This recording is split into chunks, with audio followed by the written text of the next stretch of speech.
And hey guys, I think today Dave Rubin is my first three-peat. Is that? Can you confirm that, Dave? I believe if I was to check the record, and I do check the record every morning, the records that are out there You are that number one. I am now the first three-peat guest for Dr. Gad Saad. I'm very excited. Well, you've been on my show like 87 times, so the least you could do, man. Which, by the way, I have a little beef with you to pick because your Yes. new book is out next week, or not. Your first book is out next week. Don't Yeah. burn this book behind you, inconspicuously behind you. It was an accident that it's there. So Complete accident. I noticed in the acknowledgments, of course, what I was expecting is to my mentor and hero, Professor Dr. Gatsad. I look there expecting this. I see to Ben Affleck. Explain yourself, sir. Well, I sense, my friend, that you know where I'm going with this already. And for the record, because again, the record is very important, you are mentioned in the book several times and quoted several times, and I tell a little bit about your story and all that good stuff.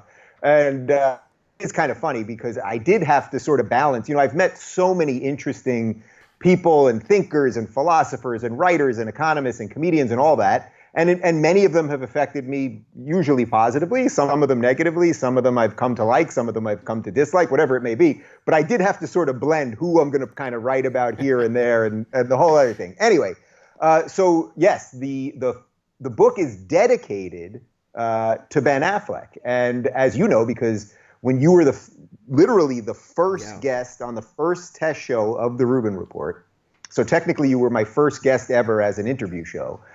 We talked about this. There's the infamous moment from about 5 years ago when Ben Affleck was sitting on the panel side of the table at Real Time with Bill Maher, meaning he was one of the three guests doing sort of the hot topics thing. And then they brought on this mild-mannered neuroscientist who was there to talk about spirituality without religion, his book, Waking Up, which I had right over there. And yes, by the way, The Consuming Instinct is right over there by Gad Saad as well. But Sam Harris, who I had never heard of, by the way, it was literally the first time I had ever seen this man or heard of this man. I had never read any of his books or any of that. Was sitting there with Bill Maher, and I know that most of your audience obviously knows this story, so I'll tell it very briefly. They started talking about really how you have to be able to separate ideas from people. So of course you should be able to criticize any set of ideas, whether it's a religious set of ideas, the Old Testament, the New Testament, the Quran, anything else, whether it's a political party set of ideas, whether it's a sports rule set of ideas, whatever it may be, you have to criticize ideas. But if you criticize the rules of basketball, it doesn't mean you hate all basketball players. And if you criticize the Old Testament, it certainly doesn't mean that you hate all Jews. And what it was whittled down to was Sam explaining that if you criticize the doctrine of Islam, it doesn't mean that you're bigoted towards all Muslims. And the famous line that Affleck threw out there to Bill Maher and Sam Harris was, "You're gross and racist." And as you know, I was working at the Young Turks at the time. This is well before we knew each other. But I was a lefty. I was a progressive. I was in on that thing. And for about a year before that, I had been thinking this thing. Sometimes when you just have a thought rattling in your head for a while, but you can't quite piece it together to sort of really be able to verbalize it properly or really understand it.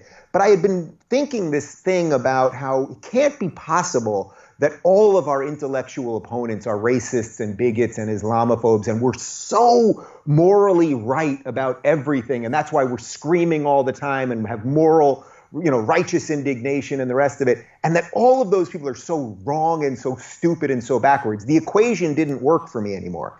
And when I saw Affleck do that, and then he was pounding on the table and huffing and puffing, and people have, there's sort of an internet rumor out there that this was right before he became Batman in the DC movies, and that maybe he was, on some steroids or something. I have no idea. But he was just, he was all kind of jacked up. And seeing this sort of A-list movie star throw this crazy accusation on what struck me as just this decent guy who I didn't know, Sam Harris, but more importantly, actually, Bill Maher, because Bill Maher was the standard bearer of the left in American politics for the last 30 years. He's been fighting every lefty cause. The guy donated $1 million to Obama. He's a lefty's lefty. But suddenly, over the next few days, I saw what we all saw, which was Vox and BuzzFeed and HuffPo and all these things suddenly saying that Bill Maher is a racist and Sam Harris is a racist.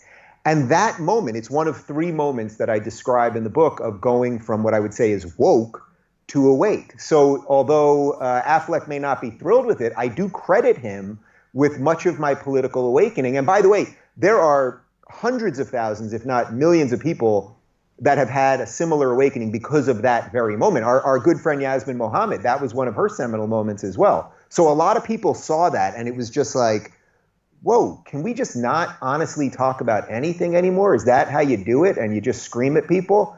And that really sort of set me on the journey that brings me here today to you. So, I mean, you discuss about that whole journey in your book, right? Do you know if Ben Affleck or any of the high-profile people that either of us or our common groups of friends have gone after, if any of them have either privately or publicly stated that they've had their epiphany, or is it very difficult to move these folks?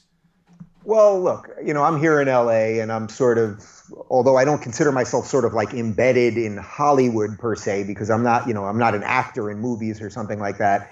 I am sort of in this world, and I do, I have good representation that reps a lot of these people and all of that stuff.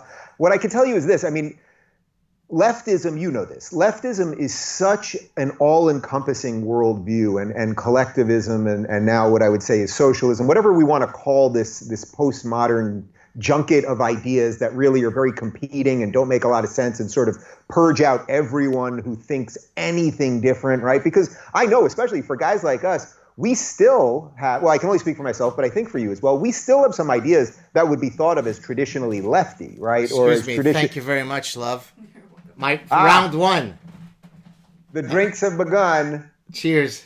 It's a margarita, my friend. It's a little early for me on the West Coast, but Irish Bailey cream. Is that too wimpy? Is that wimpy or is that manly? I mean, I've got a fruity margarita in front of me. It's all right, Gad. Okay, sorry to interrupt you. Go on.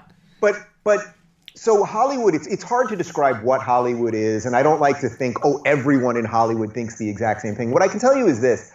I've seen a lot of people in Hollywood that would never want their name mentioned that are breaking away from this nonsense. And one of the reasons I'm sort of enthused about the world after coronavirus, whenever that world presents itself, if it ever presents itself, I mean, we're in a really weird time right now, but is that I think celebrity is sort of dying. People, you've been trapped in your house just like everybody else for the last 6 weeks. It's like, do you really care what celebrities say or think right now? I know you wouldn't normally anyway, but for the average person that might have cared before, and then these celebrities, suddenly we're seeing all these people in their house without all the studio lights, without all of the makeup, all this stuff. And it's just like, you're actually just regular people who in many cases aren't that talented, and what you think about the world isn't that important. So I think in many respects, we're going to see some of the continued crumbling of the Hollywood institution, which is good. I mean, look, before coronavirus, they couldn't even get someone to host the Oscars because the whole thing has become so politically correct that, what's his name? Kevin Hart dropped out of it, right? And then it was like they couldn't even get anyone. That was the dream job of every comic 15 years ago. Right. Everybody wanted, Billy Crystal did it every year, and Robin Williams did, and David Letterman did, and all these guys. But everyone wanted that thing. And then because political correctness infected every part of our society, every comic was like, whoa, no. I don't want the biggest break ever because I might actually say a joke or pause at the wrong moment or slip over one word and have to deal with that insanity. So I can tell you I know some pretty popular people, like A-list type people that are starting to wake up to some of this stuff.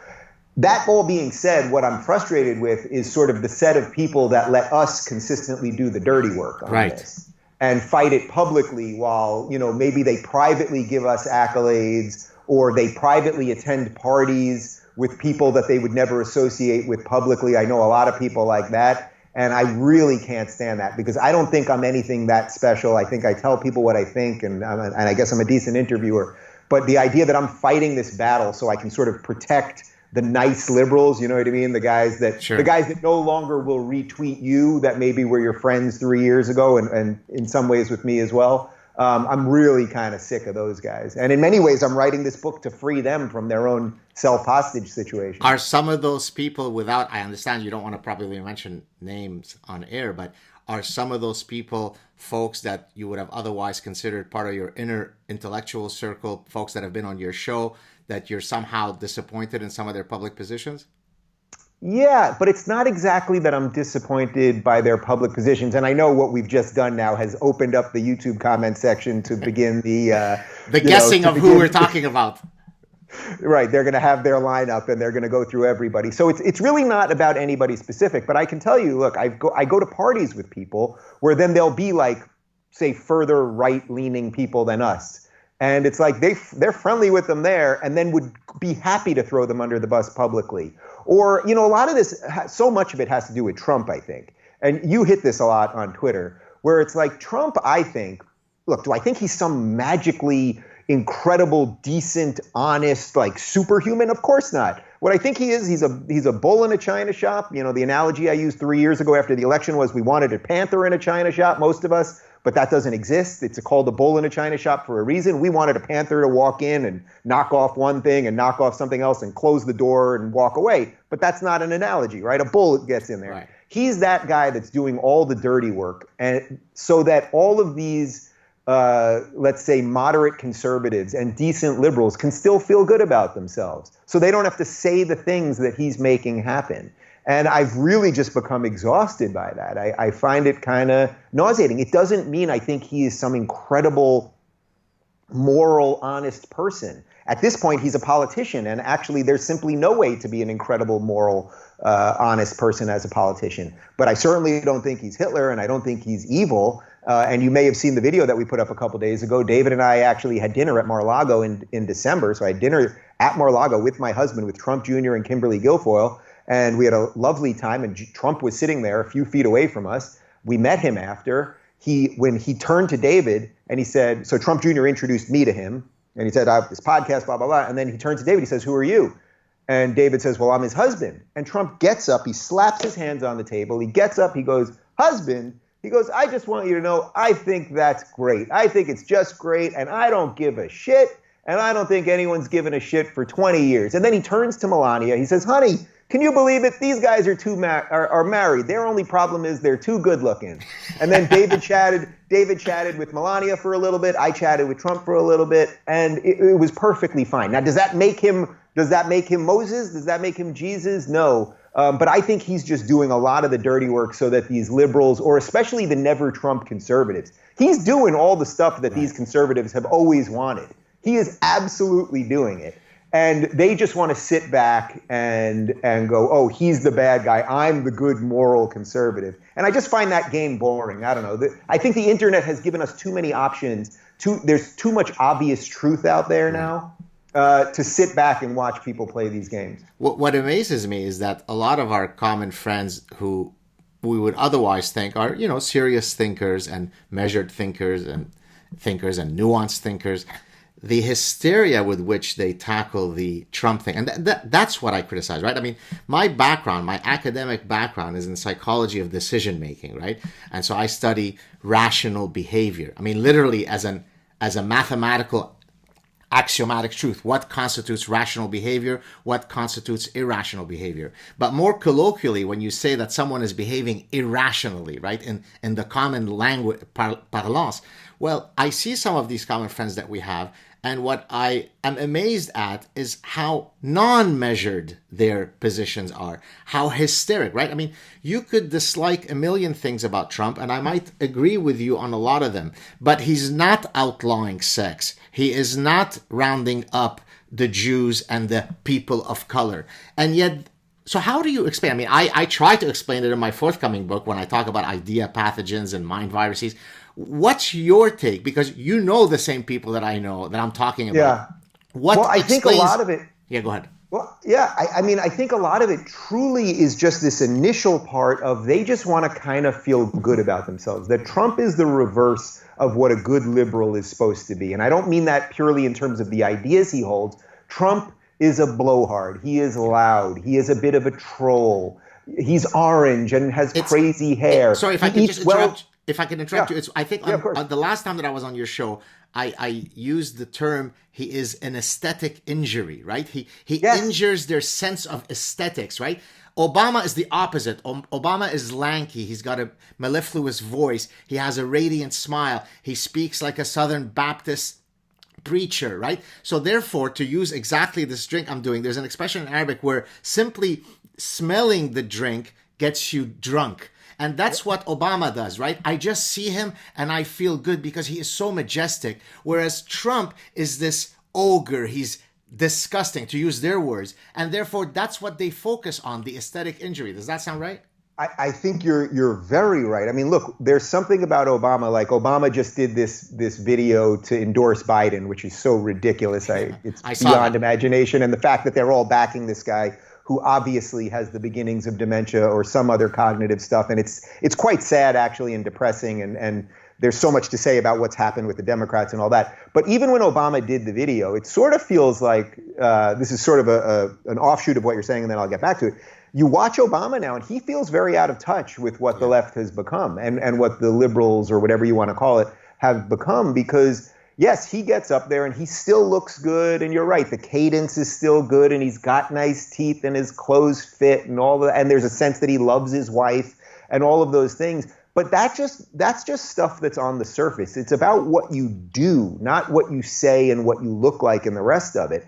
And I would argue that actually, in many ways, Trump has done a lot of the things that I would say classically liberal or sort of more libertarian-minded people have wanted to happen all along. You know, one of the things that I'm actually really super proud about this book is that you know how long the publishing process takes. So I finished this book in July of 2019. We're now at the end of April, early May of 2020.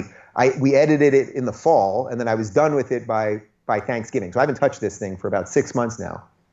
So many of the ideas that I put forth in this book are now suddenly being discussed for the first time in God knows how long. States' rights, which nobody talks about in the United States, even though it's one of our most precious founding principles. The idea that we have this endless experiment of the states deciding what they want to do so we can figure out what's best and where to high taxes work, to legalizing alcohol work, you know, like all of these different tests. And I really write about that in this, and now it's coming around. But to sort of bring this back to the liberals, I think that there's a visceral thing that you're talking about, and they really can't get over it. But also part of the problem, and we've talked about this many times, when you take the craziest position about somebody, it's very hard to reel that back. So this was the danger, and I was saying this when I was still a lefty. Way before, you know, I knew you or any of this stuff. I was saying, guys, as I was waking up to it, I was saying, guys, meaning my side, the liberals, the lefties, if we keep calling this guy Hitler and all of his supporters Nazis, which of course is just absurd on its face and actual cultural appropriation and truly offensive if you want to take offense to things, it's not what you're doing to them. It's what you're doing to yourself, because you can't walk that back. And there's a video that I did literally the day after the election, the day after Trump got voted in, where I said, you know, the real problem here is we might find out that this guy lowers taxes, that the economy is pretty good, that we don't go to extra wars, you know, and I laid out a few things that I would view as positive things, you know, regulation gets pulled back, et cetera. Now, let's just remove Corona from this for a second, because for the economy purposes. But basically, that is what's happened. We're not going to extra wars. There's a sense that we actually are, I think, rejiggering alliances that have made the world actually seem kind of safer. Until Corona, the economy was hot, and I know we will get over this, and it will get back. Maybe not to exactly where it was, but I'm completely hopeful for the future. But when you say all of these crazy things, that's Hitler that's doing it. You can't suddenly be like, oh, you know, that Hitler guy, he's actually doing a pretty decent job. Right. So you have to double down again and again and again. And I'll just tell you one more story about this. So someone that we know years ago, remember, it's like so many things have happened with Trump that it's hard to remember what happened when. But remember, you know, there was the Russia thing and the Ukraine thing and Michael Cohen and all of this stuff. And do you remember at one point, this is probably 2 years ago now, it feels like a lifetime ago, there was this thing about that Trump Jr. had lunch with someone that was Russian on the Upper East Side. And So I got a call from somebody we know basically screaming at me that I haven't hit Trump enough and that this is the smoking gun. This is the smoking gun. His son had dinner or lunch on the Upper East Side with a Russian. And guess what? It all turned into nothing.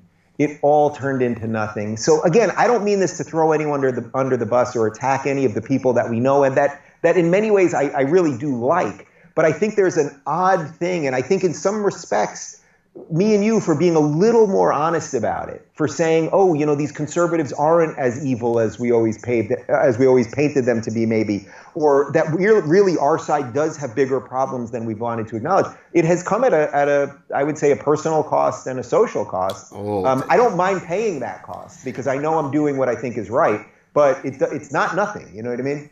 Listen, try to be in academia and take the positions that I take, right? So, but you know, I always say, and people ask me, well, you know, what motivates you to take the positions that you do? What, I mean, is it that you have such courage? I say, no, actually, the thing that motivates me is that I have a very high standard of personal conduct, or sort of a moral conscience. When I go to bed at night and I lay my head on the pillow, I need to feel as though I was fully true to myself. And therefore, my quote big mouth is really a reflection of that. In other words, I can't see something that I consider to be an injury to truth and not speak out. So it's not because I'm courageous or it's literally because I'm revolted at, and that's what you see. That's, for example, when I interact on Twitter, some people love that style. Other people say, oh, it diminishes you, Professor, which of course is an idiotic thing, because that makes it seem as though the only way that one should be a professor is to be highfalutin, be smoking a pipe, right? They don't realize that there is a thing called behavioral plasticity, right? The way I act when I tuck my children to bed is different than the way I act if I were mugged in an alley. The fact that I would react violently when I'm mugged in an alley doesn't make me violent. It makes me someone who is responding to the situation at hand. So when I'm dealing with a whole bunch of cretins and imbeciles and lobotomized fools on Twitter, and I respond harshly, it's not because I'm a nasty or mean guy, because most people who meet me in person know that I'm very sweet and gentle and funny and so on, but it's because I genuinely get offended by this garbage. Yeah, it's funny because I have some version of that myself where, you know, something will come out of me on Twitter and then I'll go, that's not the best version of myself. But, you know, not all of us can be the best version of ourselves all the time. Well, first off, nobody can be, right? You simply can't. I mean, you know, that way you would be almost superhuman to always be you wouldn't be true, right? If you modulate yourself, right? Whatever you see me do is not me being, you know, unthinking. It's really me. Look, you come at me with an insult. If you catch me on a bad day, I roll up my sleeves with a smile on my face and I start trolling you until you close your Twitter account. Because I don't modulate. I'm not trying to pretend that I am above it. That's why I say I'm a professor of the people. I'm down to earth. Anyways, go ahead. Well, it's so interesting because actually what you're saying, I think in many ways mirrors sort of how Trump behaves with the media, exactly. Right? He when he does these things, it's so interesting because I see a lot of this now where there's a lot of ex-lefties, liberals, let's say, that are like, you know what, I'm done with the Democrats and all that. But they still have this sort of very aversion to Trump. They have this feeling that he can't control it or something like that. And what I always say to them is, look, I don't love the guy. You know what I mean? Like, it's not something like that. Like, would I prefer that we had Thomas Jefferson as president? Probably. You know, that might be a little bit better. Of course, he was a slave owner and there's a whole problem there. But putting that aside, would I personally rather that we lived in a society that valued sort of free thought a little bit more and decorum a little bit more and all of those things? Of course I would. That doesn't happen to be the society that we live in now. And when Trump attacks, it's like, I find it hard to, people will say, Dave, you don't criticize him enough. And it's like, I have trouble criticizing the guy who did the thing that everyone said couldn't be done. Right. He did it his way. The Republicans tried it the other way. Like, by most accounts, pretty much everyone would say that John McCain and Mitt Romney, you might have political differences with them, but you would say that they're decent humans, probably. Probably you would. And it's like, they tried it being decent. But the thing is, when a Republican's facing a Democrat, it's not just an even boxing match. It's that a Republican's facing the Democrats and the media and the academic establishment and the cultural establishment and all that. So they tried it the other way. It didn't work. Trump saw that, I think, and he was like, forget this. I'm not playing by their rules. I'm going to do whatever I want. So every now and again, when I see one of his tweets about, you know, obsessing over ratings or fighting with some random person or whatever, is my initial reaction like, ugh, could the president of the United States not do that? Of course that's my feeling. But then on the other hand, it's like, he knows what got him there because he didn't listen to any of the advisors. So now all the people that want him to behave differently, it's like maybe he does know something and it's a scary thing to know and you're a little bit afraid to know it. It's something like that. One last point on Trump, and then I want to come back to the process of how you wrote your book. Victor Davis Hanson, whom I think you know who that is, right?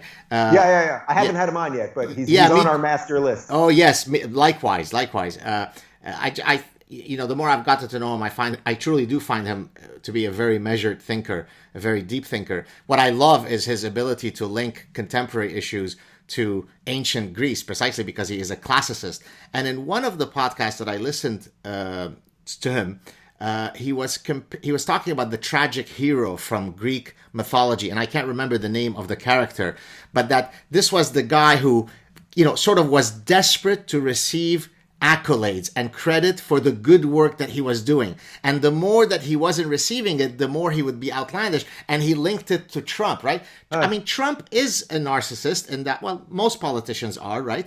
Otherwise, you probably wouldn't get into that racket. And he does want to receive credit. And it drives him crazy when he does good things. I'm not saying he always does only good things. Right. But any decent and fair person would say, okay, here is something that he's done that is objectively good, but he could never catch a break. And that triggers him not in the woke sense, but in the more general sense of the term. And therefore, he does that tweeting. Look at me. I did something good. Give me credit, Daddy. Please pay attention to me. It's a character flaw, but anyone who is mature enough to understand it recognizes where it's coming from, right? You might find this interesting very quickly. Do you know Yoram Harzoni, who wrote The Virtue of Nationalism? Does the name ring a bell? No. Really, really interesting thinker. He's a Orthodox Jew, conservative, lives in Jerusalem. I think he has 12 children, but he wrote a really brilliant book called The Virtue of Nationalism, which the main argument is that you want strong nations to then come together. That would be globalism in its right sense. You don't want some massive global power to tell all the countries what to do. That's a very short version of it. But he's Orthodox Jew and he's a Trump supporter from what I can tell. And I had dinner with him one night and I said to him, how can you, a man that seems to be very pious to me, you care about honesty and decency and all of these things, how can you support Trump? And he actually told me a biblical story, which I don't remember all the names. There were a lot of fancy names in there. But it was about a time of deep, deep, deep corruption. And the only guy who could fix that deep corruption was the most corrupt guy. Because then all the other corrupt people could turn and say, he's worse than us. Right. And he could actually rise through that and ultimately do good despite the corruption. So I don't know that it's the perfect parable, but I think there's something to it. Very nice. But enough about Trump. Okay, let's go back to your book. Now, what I'm interested, I mean, a lot of the content of your book is stuff that we would have either already just discussed or have discussed in the past. What I'm interested is in the mechanic. This was your first book, hopefully not your last. What was because I often receive emails from either graduate students or aspiring authors asking me, how is it to write a book, Professor? What are some tips?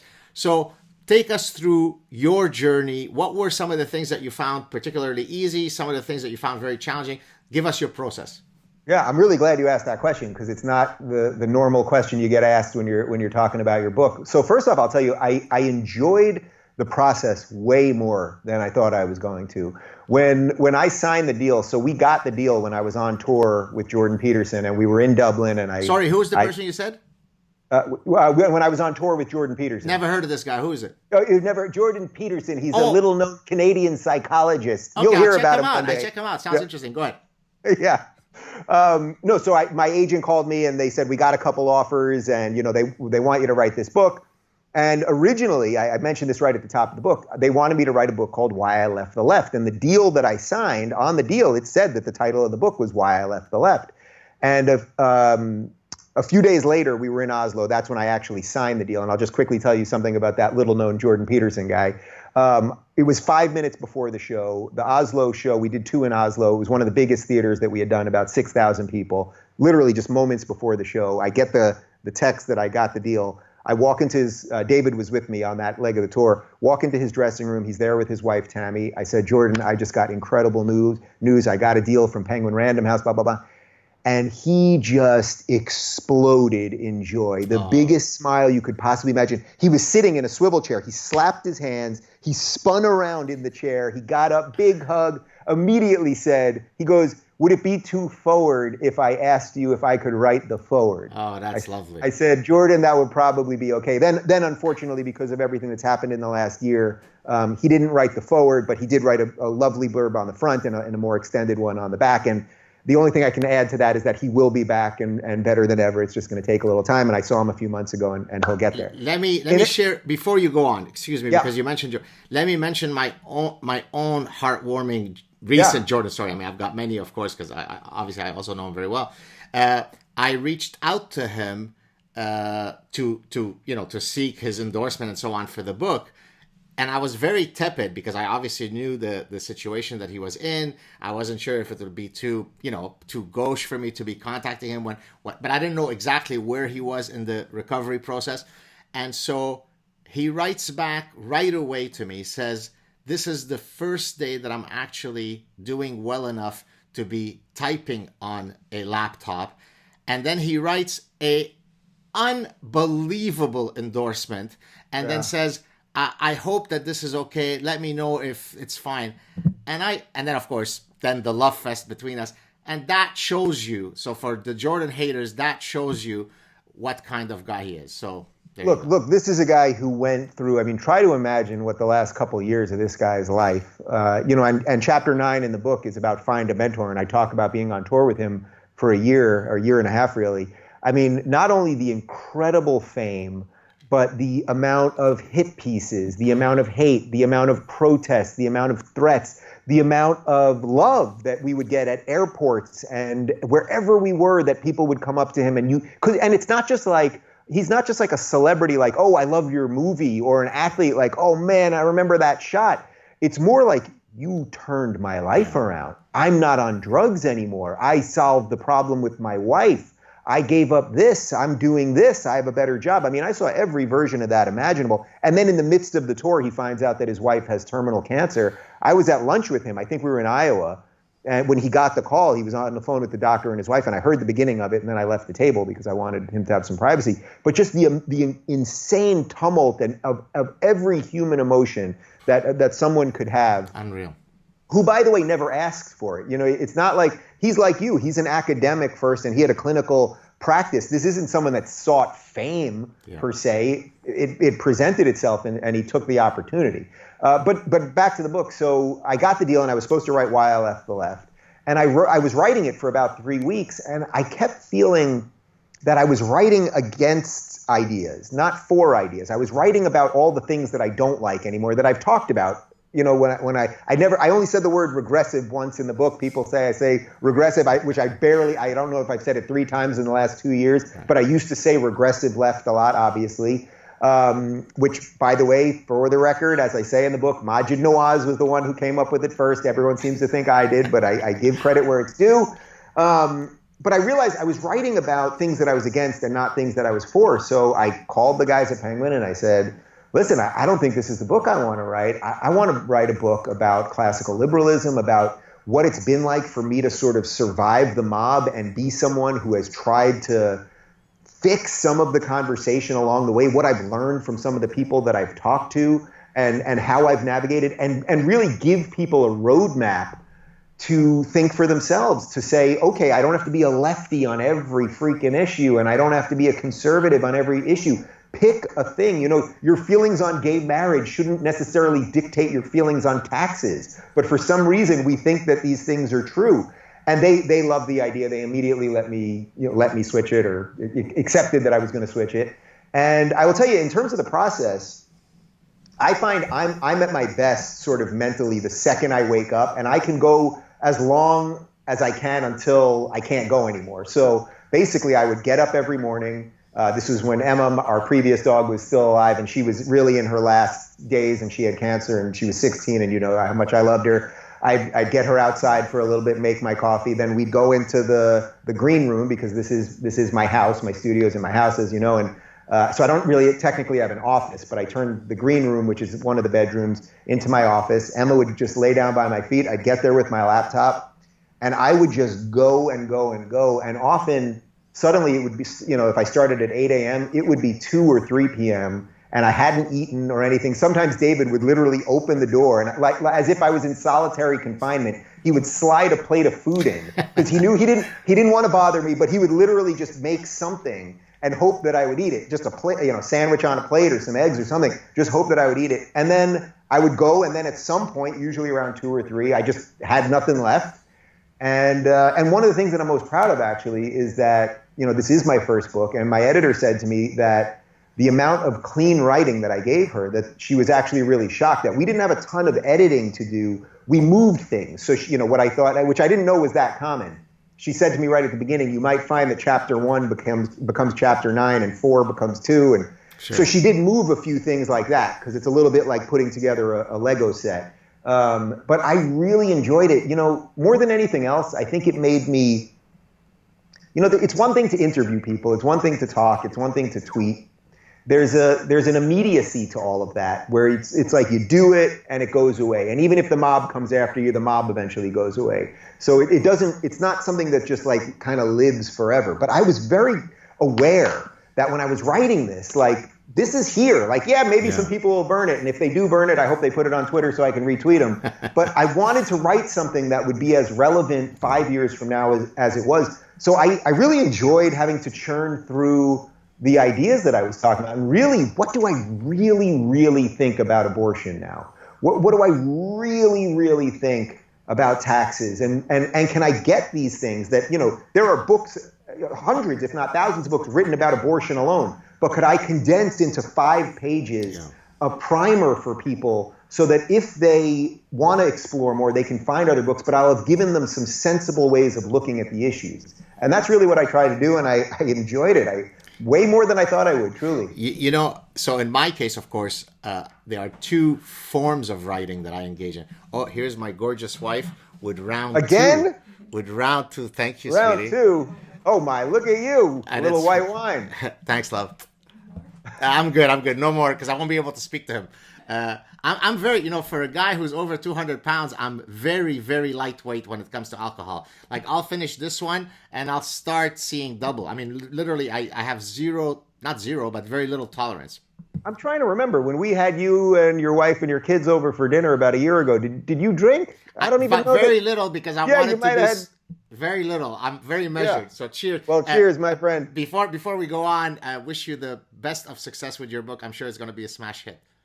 And yours as well, which I know comes out in the fall? In October, yeah. In October, fantastic. Yeah. Well, I guess, all right, I'll have you on one more time. Okay, thanks. So what I was going to say is, so there are two forms of writing that I do.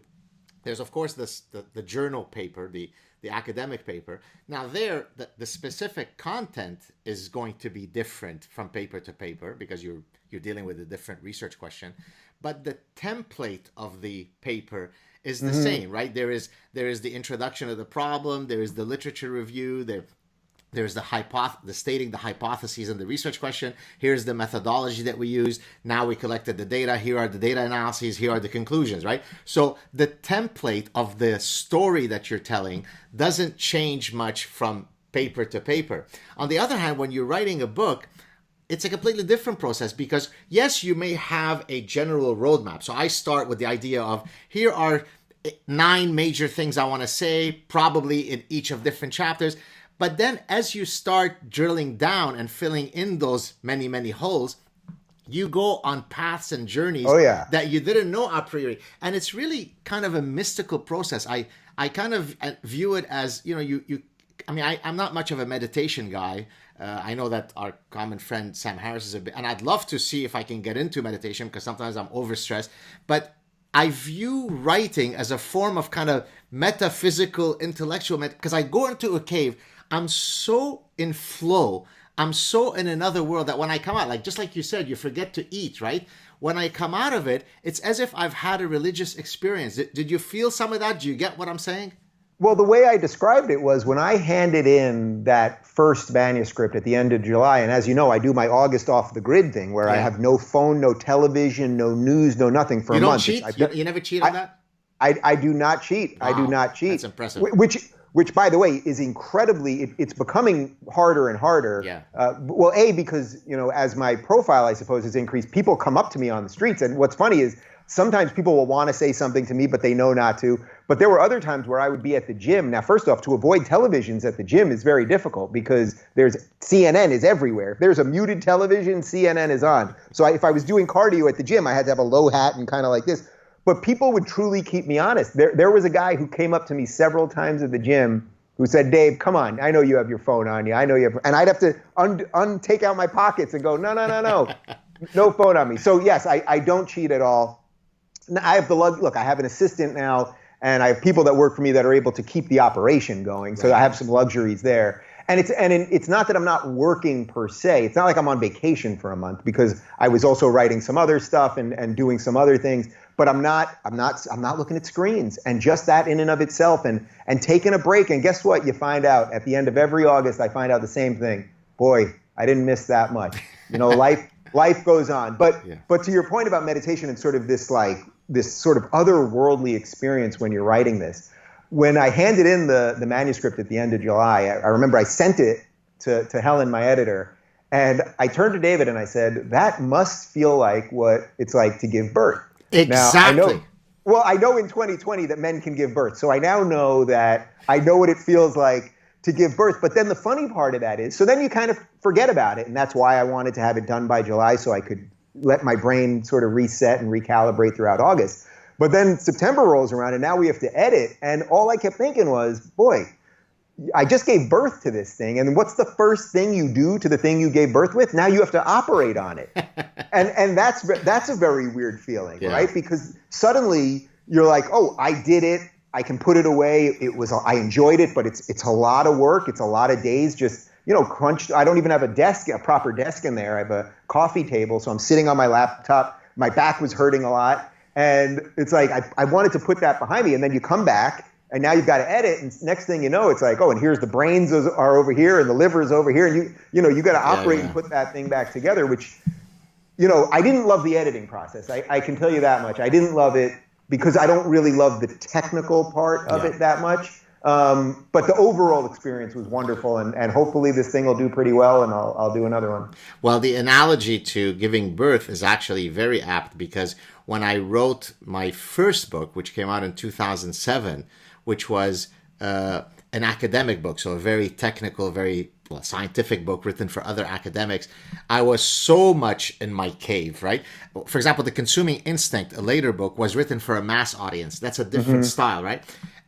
So to push the giving birth analogy further, I actually felt that I was suffering from a form of postpartum depression. And I couldn't exactly explain why that was. I felt very empty. I felt like there was a hole because I think it took about 16 or 17 months of 10-hour days to write the first draft of that book, and then you wake up and there isn't that drive. The book is out in the world, and so I think that's a really great analogy, the giving birth analogy. Well, it's also funny because we all have our own different ways about doing things, right? This is what's unique about humans. So Jordan, when I got the deal, he said, we sat down for dinner one night and he said, you may want to consider having 3 screens in front of you. He said, I usually have a manuscript screen that I'm putting the best quality sentences into, and I have an editing screen and I'm rewriting each sentence. I think he said 12 times, and I knew I could never do anything that highly technical. And also, Maps of Meaning, of course, which was Jordan's first book, and then 12 Rules for Life. These are seriously, seriously dense idea books. And again, I wanted to give people something that they could read in a couple of days, take some pieces. And then what I really want, even if it hurts sales, is I want people to give this book to somebody. I want them to go, whoa, I've seen something wrong with the world. I know you kind of see it too.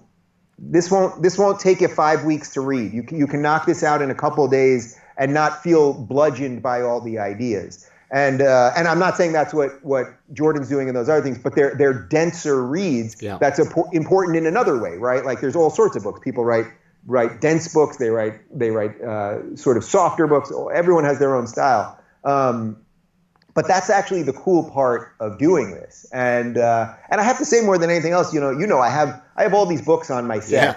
from every book that's on my set is from an author or a thinker, philosopher, whatever, someone that I like and that I've had on the show. And the fact that, I have something that like fits in this thing now. It's amazing. It does feel like something to me. It really does. Your parents finally love you and take you seriously? Finally, I will get some parental approval, so now I can quit. Right. I was going to say that one of the things that when people ask me, can you give us some tips about how to be, good authors? I tell, because you were talking about, you didn't get you didn't face a lot of editing. There wasn't too much rewrites and so on.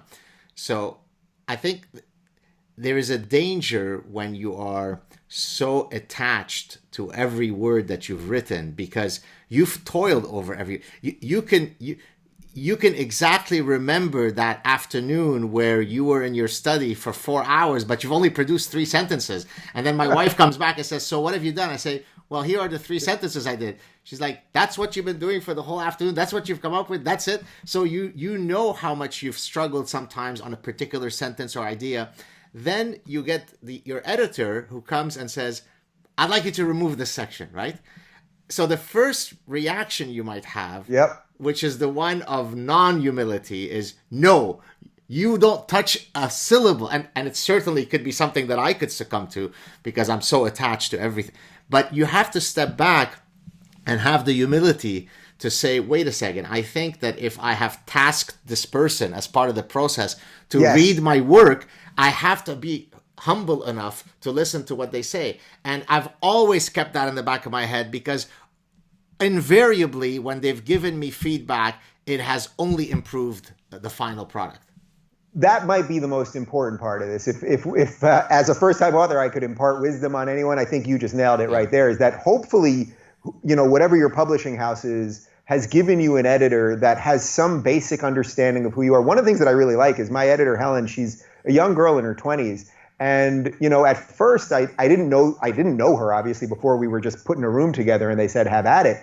But, you have to do a little dance together to kind of figure out, does she view the world sort of as I do? And is that important? Is it possible that maybe could she have been a social justice warrior and could she have edited effectively? Right. And I think we evolved and worked through the issues together, which was really, really interesting. One of the other things that you have to also remember is that when you get that galley copy out, which is the one that's going to go to the press and all that, and it's an unfinished, unfully edited copy, that's just the way the business works, that there's going to be some mistakes in there. And they always put, I have the galley copy over there, but there's always a marker or a sticker on the front that says, not for publication and not for press review, the unfinished version.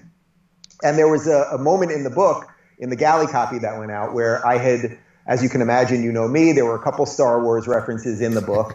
And when I did my last pass through, I was like, maybe there's just one too many Star Wars references. So I changed a Star Wars reference to a Transformers reference because, Gad, I'm a pretty elitist guy, so I'm doing the high level stuff over here.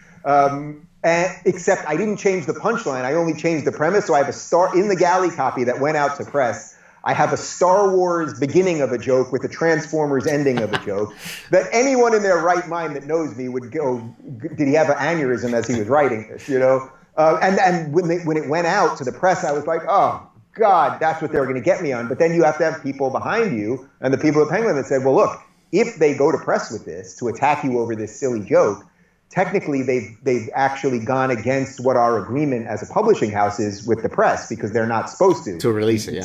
We send a letter in there saying you should wait to review this till you have the final copy because some of these things have changed. But anyway, all of that, it's a learning process like anything else. It's like if you were switching careers tomorrow and you were an accountant, you'd probably have to learn a little bit of something. Yeah, math, for example. Right. Speaking of galley proofs, so one of the things that stresses me the most in the process of writing a book or writing papers, because of my maladaptive perfectionism, that's a good title for a book. Yeah, maladaptive perfectionism. There you go.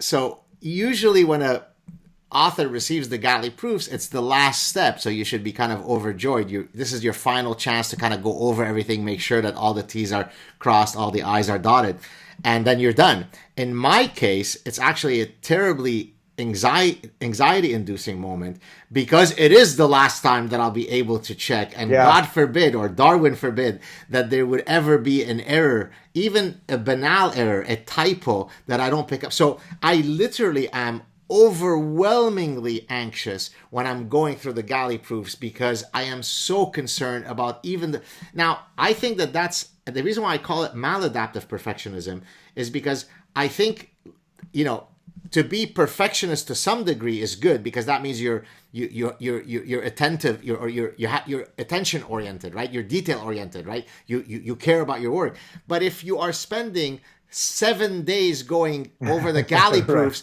to be able to intercept one comma that's out of place, then maybe even if that comma was out of place and you had spent your time doing something else for those 7 days. So I think I'm on the non-productive end of the curve. How is it for you? Are you as perfectionist as me, or are you in the more healthy range?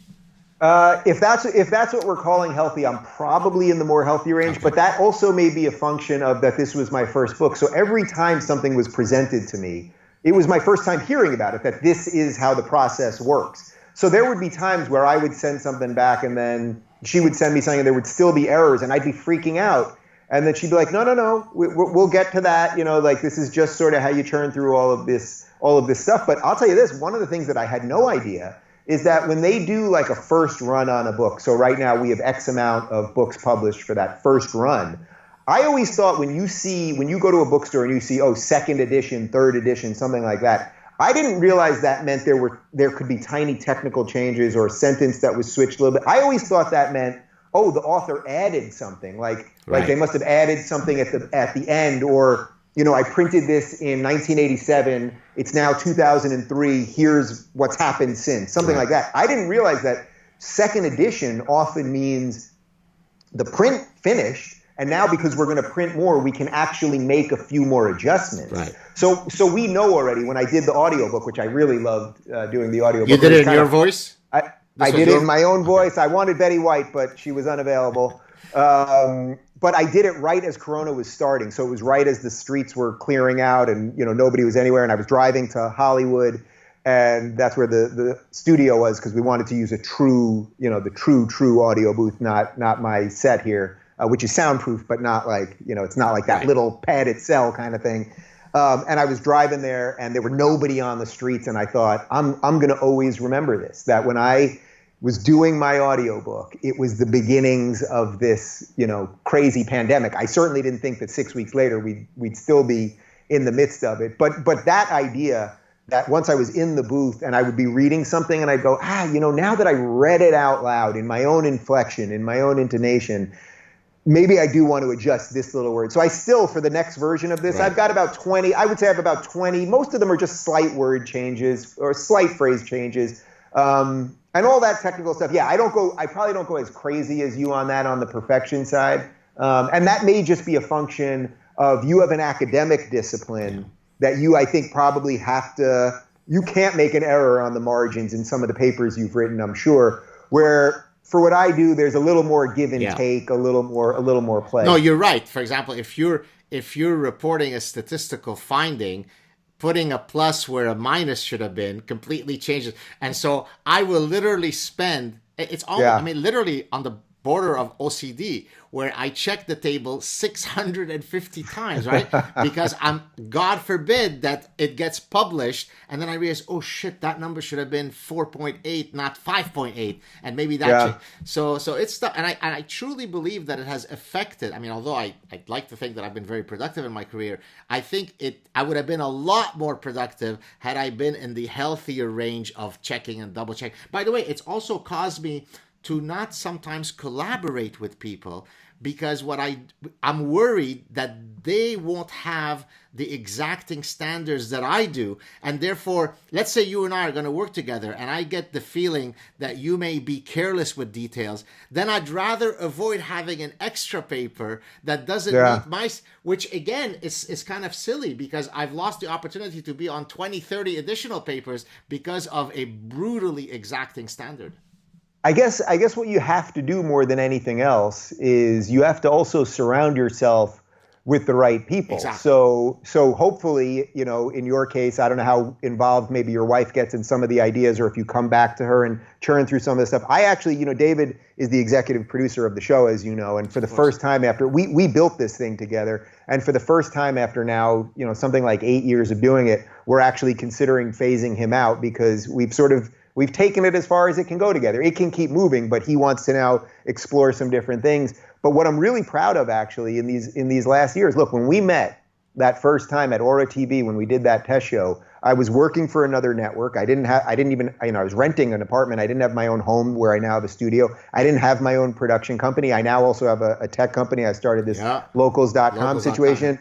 So I'm real, but it's not that I just did that in a vacuum. It's that over the years, I somehow have consistently surrounded myself with some pretty good people, or I would say at least since my wake up. So at least since right around when we met, the director that I have, the associate producer that I have, my producers, when we've brought on production assistants, our graphics people, everyone right now, we treat everybody great, and they always have my back. My assistant makes sure I am where I'm supposed to be. And I mention this all because by having the right people around you, you can actually clear a lot of the clutter out of your brain so that you can focus on the idea, the writing, and all of that stuff. If I had, I've actually removed myself from a lot of the day-to-day operation of the Rubin Report, other than that I have to interview somebody and know what I'm doing and all that. But in terms of scheduling, in terms of all our technical stuff and all that, in a way, it's like I need to not have anything to do with that now if I'm going to be able to sort of do interviews and interview other people and hopefully eventually get on a book tour when the world opens up again and the rest of it. So having a right team around you in life, I think, is as key as almost anything else. A couple of more questions, because I am mindful of your time. I know you have to go in less than 10 minutes. Question one, I want to say that I regret that I wasn't able to join you on part of your book tour. You were gracious enough to invite me for a few of the venues, but a virus thought otherwise. So hopefully we'll have a chance to rekindle some of those joint venues at some future date. I'm sure we will, and we're going to work on a separate Canadian tour. We have a separate Canadian publisher also. Right. So, but I can fly outside of Canada, right? Are you? I thought maybe you were not allowed. I don't know. They do let me out once in a while outside of Canada. All right. Well, we'll consider it. All right. Good. The second thing I want to ask you. So earlier you mentioned that, when someone intercepts you at the gym and the fame and so on, how have you handled? Obviously, your profile has become much larger, much bigger, as has mine. Of course, in the case of someone like Jordan, it was really like a meteoric rise, right? I mean, it wasn't just sort of incrementally, right? He went from no one's ever heard of him for 30 years to he's Lady Gaga, right? So, I mean, not in the sense of being silly, in the sense of fame, right? Yeah. And so what are the things that you enjoy about fame? Are there any things that you dislike? Because I also have my own thoughts in terms of my own reality. Yeah, it's interesting. Look, I'm not going to sit here and say that I don't have an ego, or that I didn't want any of this, or that being recognized isn't nice, or any of that stuff. It is all nice. And, it's so interesting because, we deal with so much hate online all the time. But one of the things that you find is in real life, everybody. I think I've maybe had one person ever be rude to me. I haven't even had that. Yeah, well, I'm not even, and the reason I said I think is I'm not even quite sure if he was being rude to me or he was just nervous, so it came out kind of stumbly bumbly. But that's the point, is that in real life, now that's not to say I haven't been at a supermarket and maybe somebody that I didn't realize hated me and was giving me the evil eye from the back. But anyone that comes up to me anywhere, if it's the supermarket or a movie theater or on the street when I'm walking my dog or whatever, they only have the nicest things to say. They'll say, oh, you allowed me to start thinking about some things a little bit differently, and the rest of it. A lot of times they'll say mostly nice things about Jordan, and then they'll say something nice about me too. So I get a little of that afterglow, which is kind of funny. There's a girl at the local hardware store who, for years we had a running joke because I was checking out and she said to me, she goes, Dave Rubin, I'm a big fan. I was like, oh, thanks. She's like, I'm a big fan, but I really like that Ben Shapiro. And so all these kind of funny things. And what's cool about it, I think, really is that, Gad, we're not actors. So it's like, you don't really know. Look, Ben Affleck, he said they're gross and racist, but he's an actor. You don't know what he really thinks about anything. But you could walk up to an actor and say, I really enjoyed you in Batman. I really enjoyed you in this, that, the other thing.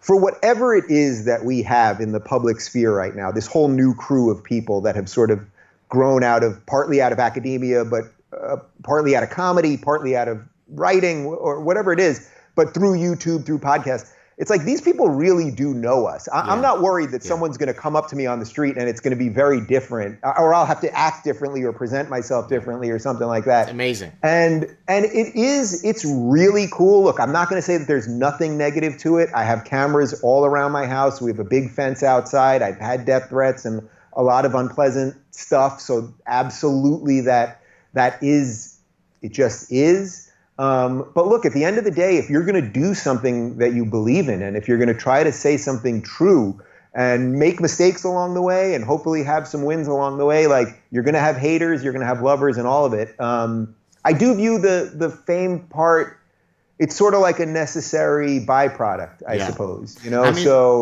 Yeah, I was just going to add to my my answer to my own question. It's the same as you. We all have an ego in that we're ultimately doing this because we want people to consume our product. And in this case, consuming our product is buying our books, watching our clips, not because we're narcissistic, but because we are in the marketplace of ideas. And therefore, if people are buying our ideas, I mean, literally or figuratively, then we are doing exactly what we were hoping to achieve. So that's all good, and it's wonderful. I've had millions of people come up to me all the time, and even in incredibly obscure places. I could be on some remote beach in Bahamas, and some Bahamian comes up to me who I thought, how does this guy know me, right? So, but I do feel that even though, just like you, I mean, I've received a million death threats. I had to file reports with the Montreal police, and I had to have security. But I've never had someone come up to me personally and be anything other than unbelievably polite and sweet and gracious. It does somehow cause, again, I don't want to go back to the word anxiety. Maybe that's not quite the correct clinical term. But the fact that you feel that I almost now can pick out when I know someone is coming from the corner of my eyes because they're staring at my family too long. I see. So you become a bit defensive. Usually, in my case, that response comes because I'm with my family. If I were walking alone, I don't care that you come, but I always get a bit, not defensive towards the people coming up to me, but internally, I get a bit stressed because I start obsessing about, did they take pictures of my young children? Did they do? So I think for me, that's probably the only negative aspect of having become much more known is this kind of feeling that there could always be an intrusion on people, meaning my family, who didn't ask to be in this position. In my case, I'm doing it, right? It's me. Yeah, it just is. And even if that feeling grew, and unless there was like some serious, unspeakable something, the idea that you wouldn't do what you're supposed to do on this earth because of that would be pretty scary and pretty anti-human, actually, because you're supposed to do what you're doing. But I've had so many interesting things, like just in the last few weeks, when we adopted Clyde, our new dog, I brought him on Fox News a couple times, and on Dana Perino's show, and he was jumping on me. And then I'm walking down the street, and a neighbor yells we have to socially distance, so he's on his side of the fence. But he yells, he goes, "Is that Clyde and Dave Rubin? I can't believe it." And and then we start chatting, and it turns out the guy went to the same high school as me in New York. We live in California now. And he was like this high-powered record executive, but he grew up a block away from me, 30 seconds away from my childhood home, and now we've become kind of friendly, So that's one of the interesting things now is because of Corona, I'm sure you're seeing some of this too. People are out and about more, and I've met more of my neighbors in the by name now in the last 5 weeks than I have in the previous 5 years. And it can be a little bit weird because people now know, they'll say, "Oh, I saw you on Tucker last night." And it's like, that means they know this is my studio and all that. And there is some weirdness there. But this is the life I chose. And it's been pretty damn good so far. And to do a little version of like a Jordan kind of thing, it's like when you're doing what you're supposed to be doing, life kind of moves correctly. And it doesn't mean you'll always move that way. We're all going to make mistakes along the way. We're all going to suddenly get into a Twitter spat and it's 3 hours later and you're like, what did I just expend all that energy on, or whatever it is. But I'm really, really trying right now. And maybe in some ways by being trapped in my house for the last 6 weeks, I've really been trying to eat right. I know you've been doing some exercise too, and you're always posting some pretty great food pictures also, but really trying to eat right. I've really been trying to exercise right and just kind of keep my mind and body knowing that I'm releasing this book and I'm sort of in the center of it right now, and you know, that center doesn't always stay there, and that hopefully I can give something decent to the universe, and I suspect it would give something decent back to me. Amen. Two last things. Can we see Clyde very quickly? Clyde stepped out, but let me see if we can get him. I'll get him in here. Okay, number one. Number Yes. two, as you're doing this, we had promised the universe. Yes. Okay, you're texting David to bring in Texting Clyde. David to bring That's Clyde. very Hollywood. He's That's going to present him like Simba. very nice. We said that we would be doing this in swimsuits. Have you kept your end of the bargain, Rubin? I kept my end of the bargain. Stand up. Let's see. Oh, I'm attached to the chair here. Dad, have you ever? Can you see Look this? at you. Can you see it? Look at you. Very impressive. So here's to the crowd out there. If you think I sported my swim trunks better than Dave, please choose option 1. Oh. And if you think I was better than Dave, please choose option 2. Oh my God, that might change my orientation. Yeah, beat that, Gad. Come on now. It's in my lunchbox now. Hey, Dave, I wanted to. Is Clyde coming? Because I know you have to go. I don't know. David hasn't responded to me. Okay, I think they might be out for a walk. So don't worry about it. We'll catch catch him. him. There he is. Oh, Can you bring Clyde in? Yeah, all right. Clyde's coming. All right. I wanted to again raise my glass. I wish you infinite success with this book, brother. And I look forward to seeing you in California. I want to see Clyde before we leave. All right, Clyde's coming. All right, Clyde. Let's say hi to Gad Saad. Come here. It's so weird. It's so funny. I told you right before we started, he's so energetic, so crazy. All right, Clyde, you want this? Now you're going to be shy. Clyde, come on. He has a bit of an Emma vibe. Yeah. He looks a lot like Emma, which is that's pretty what I weird. mean. Come on. Clyde, you're killing me. Bring him over here. Come on. Yeah. Clyde, Gad Saad. Gad Saad. You have a chance to meet me virtually, and you're refusing? What kind of insult is this? Wait, hold on, Gad. Come on. Clyde. This is unbelievable. Do I need a treat? Oh, here we go. He's coming. Here we go. Come here. Clyde. Come here. This is literally hilarious. Wait, come here. Clyde. I think I know why. What? What's going on? Pooped in Peter control when I yelled at him. Oh. What's that? I have just been informed that due to our crazy schedule, that Clyde pooped in the control room. So he's a little. He's feeling as if you might get mad at him. Clyde, it's okay. We've all done it. Everyone's pooped in the control room. Come here. Well, how about, does this suffice? That's fine. This is Clyde by proxy. We'll end it there. Listen, let me turn off. I'll just say bye to you offline, and then we'll wrap it up. Hold on a second. Okay. Okay, here we